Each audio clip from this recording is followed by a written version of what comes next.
Hi friends, బాగున్నారా? మీరు ఎంతో బాగుండాలని కోరుకుంటున్నాను. ఈరోజు మన ఛానల్లో నాటు పుట్టగొడుగుల కూర ఎలా చేయాలో చూపిస్తాను. చివరి వరకు చూడండి. ఈ నాటు పుట్టగొడుగులు ఈ విధంగా ఉంటాయి.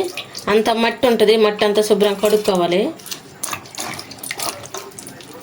ఇవన్నీ శుభ్రంగా ఇట్లా చేసుకోవాలి. అన్నీ ఈ విధంగా శుభ్రం కడుక్కోవాలి. నాటు పుట్టగొడుగులు ఈ విధంగా శుభ్రం కడుక్కోవాలి. జాగ్రత్తగా చూడండి. ఈ షాపుల్లో కూడా దొరకవు. మనం న్యాచురల్గా ఉండే పుట్టగొడుగులు ఈ విధంగా ఎలా చేయాలో చూపిస్తాను. ఇవన్నీ సన్నగా తుంచేసుకోవాలి. ఇటు నల్లగా ఉంటుంది కదా, ఇదిగో ఈ విధంగా ఉంటుంది. ఇదంతా తీసేసుకోవాలి, అది పడేసుకోవాలి. తర్వాత ఇవి ఉన్నాయి కదా, ఇలా తుంచేసుకోవాలి.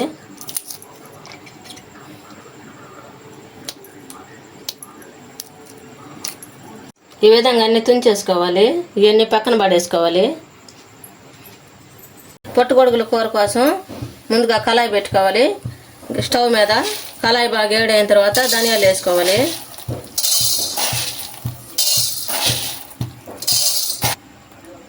ధనియాలు బాగా వేడైన తర్వాత వేపుకున్న తర్వాత తీసేసుకోవాలి. ఈ విధంగా వేపుకోవాలి.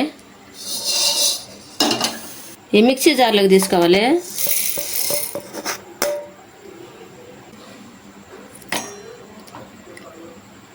తెల్లపాయలు వేసుకోవాలి 4. స్టవ్ మీద కళాయి పెట్టుకోవాలి.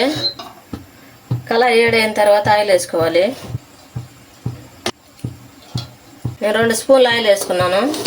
ఆయిల్ బాగా వేడైన తర్వాత ఉల్లిపాయలు సన్నంగా కట్ చేసుకొని వేసుకోవాలి. ఉల్లిపాయలు త్వరగా వేగేదానికి ఉప్పు వేసుకుంటున్నాను. కల్లుప్పు 1 స్పూను. ఇవి మొత్తం ఒకసారి కలుపుకోవాలి. ఉల్లిపాయలు బాగా గోల్డ్ కలర్ వచ్చిన తర్వాత కరివేపాకు వేసుకోవాలి. 2 రెమ్మల కరివేపాకు,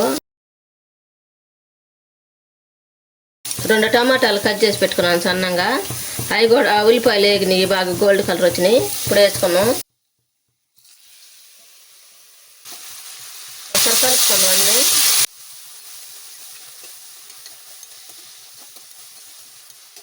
టమాటాలు సగం మగ్గిన తర్వాత ముందుగా మనం కట్ చేసి పెట్టుకున్నాం కదా పుట్టగొడుగులు, అవి వేసుకోవాలి.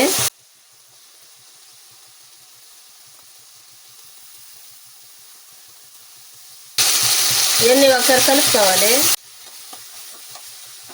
1 స్పూన్ పసుపు వేసుకోవాలి. 1 స్పూన్ కారం.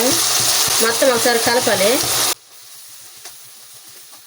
ఇవి బాగా మగ్గుతున్నప్పుడే ఉప్పు, కారం, పసుపు అన్నీ వేసుకున్నాం కదా. ఇప్పుడు వాటర్ తగిన వాటర్ పోసుకొని ఉడికించుకోవాలి. అన్నీ కలుపుకోవాలి.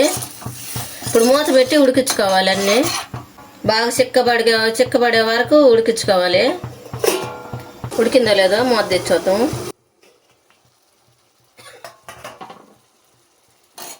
అంతా ఈ విధంగా దగ్గరికి రావాలి, చిక్కగా రావాలి. ఈ విధంగా ఉన్నప్పుడే మనం మిక్సీ పట్టుకున్నాం కదా ధనియాలు, తెల్లగడ్డ పొడి, అది కూడా వేసుకొని కలుపుకోవాలి. దీంట్లోకి నేను గరం మసాలా కానీ చెక్క మగ్గ కానీ నేనేం వాడటం లేదు. తెల్లగడ్డ, ధనియాలు వాడుతున్నాను. ఈ విధంగా చేసుకుంటే చికెన్ కంటే కూడా చాలా బాగుంటుంది కూర. మొత్తం ఒకసారి కలుపుకున్నాం.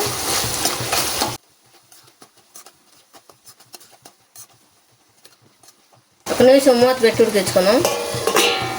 మూత తెచ్చేసుకున్నాం.